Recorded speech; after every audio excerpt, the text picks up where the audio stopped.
You don't know how much your life is going to change until it does.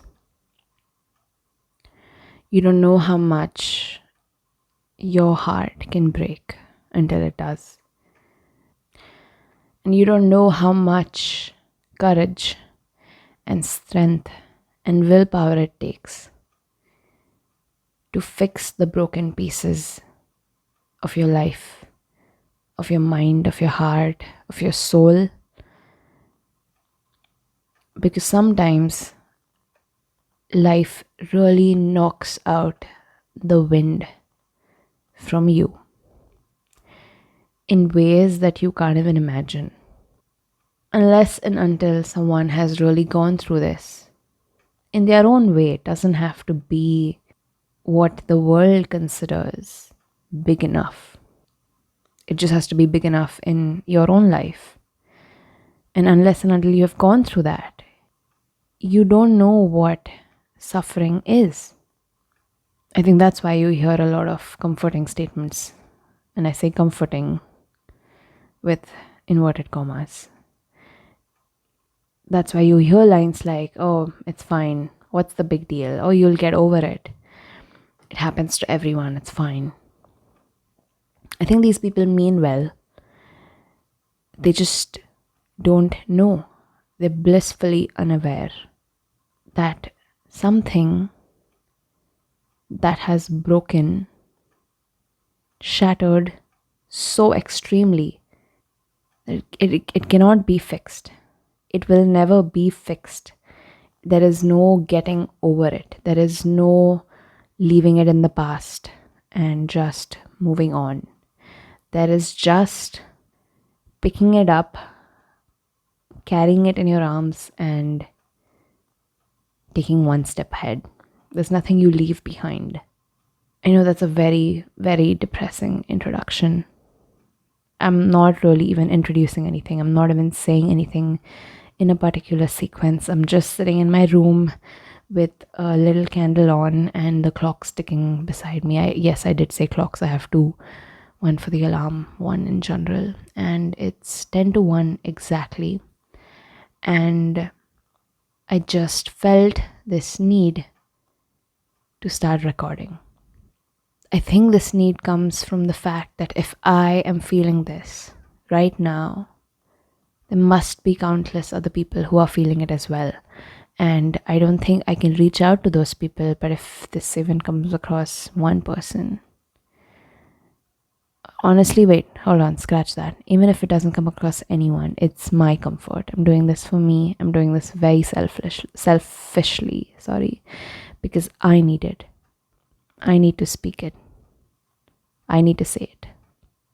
The last time I posted something on this channel was just one day before my life changed forever.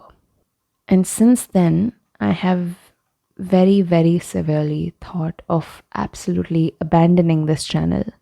In the haste of that, I even created another one because I couldn't possibly continue on this channel. This channel wasn't much to begin with, ever. It was chaotic. It was all over the place. The videos weren't synced with each other. I was not consistent at all. It was just something I did for fun. And there was no team. It was just me and the camera. But there was always one being that was always there with me. And that was my cat. Her name was Manu. I know that's a funny name. When we found her when she was a baby, we couldn't figure out her gender, and I think we just ended up calling her Manu. And we had her for 5 years, and very unexpectedly, very tragically, she passed away. And for someone who's never had a pet before, or to someone who's not particularly fond of animals or doesn't particularly get along with them or understands them, may not necessarily understand why that statement makes my heart hurt and my throat choke up. See, a pet is one of the biggest blessings you can have in your life. They see you in the most vulnerable form possible. They see you however you are, completely unfiltered. Your mask is off when you're with them. And they're the ones who love you no matter what. They spend every second of their life with you. They have the capacity of love that a human being can only wish to possess. And honestly, if we as humans were even a tiny shred as pure and as innocent as them, the world could be a better place. And this is not restricted to just pets, this is animals and nature in general. But your pet is a companion like no other. And the bond that you form with them, it goes beyond this world. It knows no boundaries, it knows no limits. It crosses over into a different zone altogether. So when I say that we lost our pet, our baby, our best friend, our everything, I truly mean we lost our everything. We lost the innocence that existed in our lives, and we weren't prepared for that. And when something like that happens, you really don't know how to get back. There will always be a divide in life, pre and post that loss. And for people who have lost a pet or lost something equivalent to a pet, it could be a loved one, anyone who's faced any kind of loss knows that you absolutely have to rebuild yourself from that point. Every bit of you comes undone, and you have to, against all odds, rebuild. But that process is a long process, and to get to the point where you know that you have to start rebuilding, that's a whole different journey altogether. We all know there are 5 stages of grief. There's denial and anger and bargaining and depression and acceptance. But I think the thing that we all get stuck on the most is depression, because you lose motivation in life. You lose the excitement. You lose the happiness. You lose the willpower to do anything. You want to be in your own bubble. You want to be cut out from everyone and everything, because what's the point? What is the point of anything? How can you ever find happiness again? And if you can relate to this right now, I'm so sorry, because it sucks. I have really lost interest and excitement in life. And it's not something that you can really publicly talk about, because it's a very internal feeling. It's not about hiding or about protecting yourself or not being able to be vulnerable. It's just that it's a very internal process. You might be dealing with it externally, but it's a very internal process.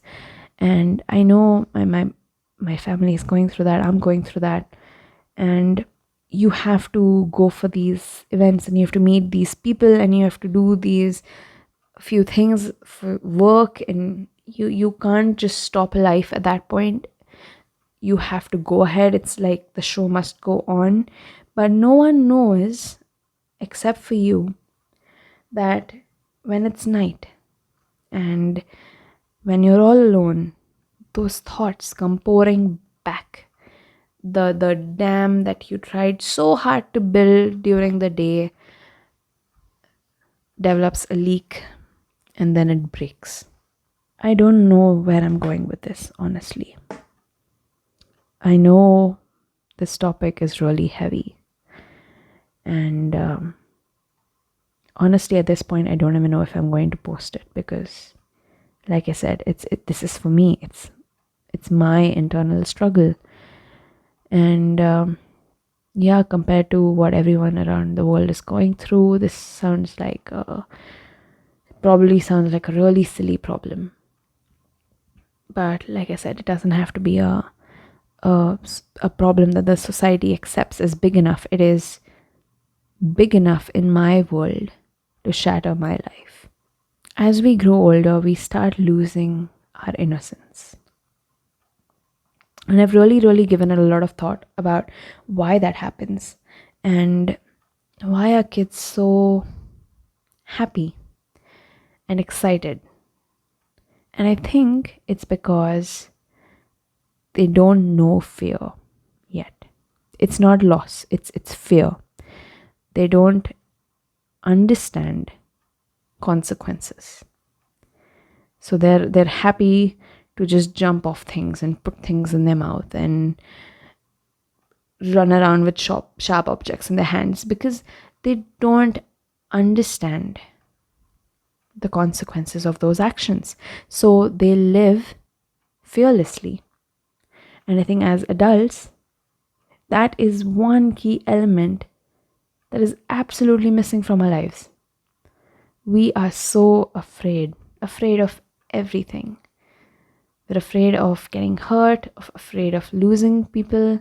We're afraid of rejection, of regret. So many things, just absolutely so many things, because we know the consequences, and mostly the consequences, internal suffering, and we're so terrified of that. And for good reason, honestly. Who wants to feel like this? I don't. But in the process of being afraid, we also lose out on the fun of it. You must have heard this so many times that when a child falls while learning to walk, he or she gets back up because people around them encourage him or her, and they're happy to get up and start walking again. That fall just doesn't really matter. But now, as grown-ups, once you fall, it's so hard to get back up. I think it's not just because there's no one supporting us, because there are people supporting us. I think it's because we know what that fall felt like, and we could analyze it, and we could comprehend it. And I think we're afraid of feeling like that again, and we don't want to fall again. So it's just better to stay down. It's better to remain on the ground than make the effort to get back up only to fall again. That takes a toll on you. But you can't just lie down. At some point, and that point could be much further away than people tell you it has to be. It could be really far away. It could be days, it could be months, it could be years, but at some point, you have to get back up, because at some point, just lying down there becomes a lot more painful, a lot more worse than getting up and potentially falling again. It's a very twisted thought. So I think it comes down to a choice that you make for yourself. And I know a choice sounds like a very obvious solution. It's a hard thing, and I think it's not something that you can force. You can't just say like, today I'm going to choose to be better, because you won't be better. But there will come a point where you realize that you are tired of feeling like this. You're tired of being miserable, and you want to be a little okay. And then you feel guilty about feeling all of that, and you just repeat that whole process in your head. But there will be a point where you decide that maybe I want to be a little happy again. And that's when that choice becomes fairly obvious to you, that you have to do something about it. Maybe it's starting to get back into a routine. Maybe it's starting to see your friends again. Maybe it's seeing a therapist, or maybe it's just going for a walk in the mornings or in the evenings, or maybe it's finding a good cause that you can just dive right into, or getting back to work, or it could be anything, but it is something. When you make that choice and you get into these things, your pain and your suffering doesn't just magically get erased. It's right there, and it's a constant reminder. You will think about it every single day, multiple times a day, and you will still cry about it. But the only thing that will have changed is that in between those moments, you're not just lying down on the ground, but you're doing something. And at that point in your life, in your journey, that has to be good enough. Asking something more of yourself is rubbish because there's only so much your heart can do.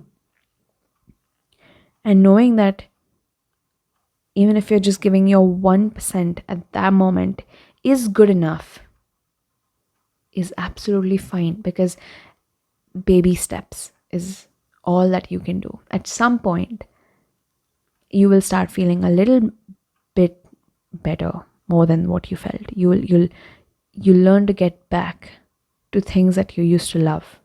There would be some things that you can just absolutely never return to because they just don't make sense to you. Like, I cannot use this channel the way I used to because I just lost my absolutely best companion for this channel. You must have seen my cat in a few videos here and there. And even if you didn't, in a few, she was always there. She was always there during anything that I filmed. And the thought of filming without her is just so painful that I'm just doing an audio right now because I can't get myself to do it. But I also have to recognize that switching on the recorder today was an achievement in itself, and that has to be good enough. So I've been talking for a while, and I don't expect any of you to be listening. But if you are, I'm pretty sure you're going through something. Just know that there is no pressure. There is no timeline. There is no hurry to get back up. You can lie down for as long as you want. You can cry for as long as you want. And you can be miserable for as long as you want. Everyone grieves differently. And if you cannot offer that comfort to yourself, nobody else can. So it's okay. It's just okay to be. That's all. But if you are making a choice, whether consciously or subconsciously, that you're tired of feeling the way you are and you slowly want to start getting back up, that's okay too. There is no need to feel guilty about it. You're not leaving anything behind. You are not letting go of someone or something. You are not ignoring anyone. You're not letting go of a memory. You're taking all of that with you. And you're rebuilding yourself from that point. And I think in the grand scheme of things, that's a beautiful thing. Beautiful in the most horrifying way possible, but still beautiful. So I don't know if this is the first and the last audio or if it's the first of many, but I think for now, a word that I just said while recording this, it came very unplanned, but I like it and it stayed in my head, and that is unfiltered, because your pets see you in the most unfiltered way. That's something I said just a little while back. So I think I'm going to name this series, if I make it into one, Unfiltered. And if it does end up becoming a series, you just listen to the first one. I don't know if you found comfort in this or if you just had to kill some time. Either ways, if you are still here, I thank you for giving me the space to talk about what I wanted to talk about. And you are not alone if you're going through something devastating. The only thought that I would like to leave on is, don't let anyone tell you that your suffering is not big enough, or that your suffering is not valid, or that it's insignificant, because it's not. The world doesn't decide how big your pain is just because it doesn't fit into a mold. Your pain is yours. It's for you to decide. It's up to you to feel it and to live with it and to deal with it, all of it, but it's yours. So if you are suffering, even if it's for a very small, silly reason to others, but significant to you, that's okay. It's yours. Thank you for listening, and if there is another one, we'll catch up soon.